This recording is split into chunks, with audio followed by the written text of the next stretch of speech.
ઘણી વખત મહિલાઓ પોતાનો વ્યવસાય કરી આર્થિક રીતે પગભર થવા માંગે છે, પરંતુ તેમની પાસે મોંઘી દુકાનોના ભાડા ભરવાના રૂપિયા હોતા નથી।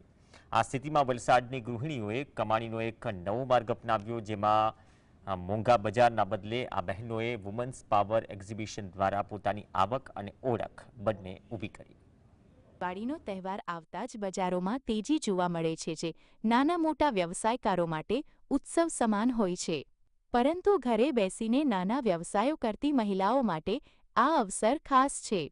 વલસાડ જિલ્લાના ઉમરગામ તાલુકાના સોળસુંબા ગામે ગૃહ ઉદ્યોગ કે હેન્ડમેડ વસ્તુઓ બનાવતી બહેનોએ એક નવી રીત અપનાવી છે। બહેનોએ મોંઘા દુકાન ભાડા અને બજારના ધક્કાને ટાળીને સોશિયલ મીડિયાથી જાહેરાત કરી વુમન્સ પાવર એક્ઝિબિશનનું આયોજન કર્યું છે। આ માટે તેઓ પૈસા ભેગા કરીને સ્ટોલ લગાવે છે।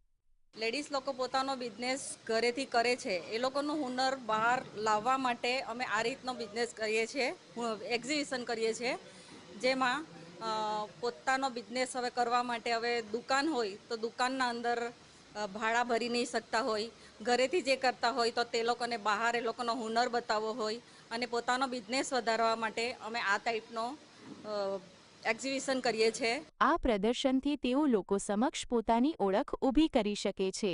વર્ષ દરમિયાન ઓળખના સહારે તેઓ ઓનલાઈન અથવા અન્ય રીતે પોતાના ઉત્પાદનો વેચીને આવક મેળવે છે।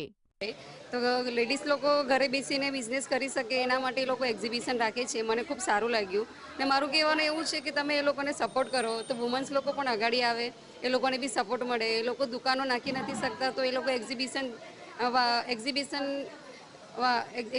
દ્વારા એ લોકો આવી રીતે બધા દુકાનો નાખીને એ લોકોનું સેલિંગ કરે છે। આ રીતે આ બહેનોએ તહેવારોમાં માત્ર આવક જ નહીં પરંતુ એક કાયમી ગ્રાહક વર્ગ અને પોતાનો વ્યવસાય સ્થાપિત કરવાની દિશામાં મજબૂત પગલું ભર્યું છે।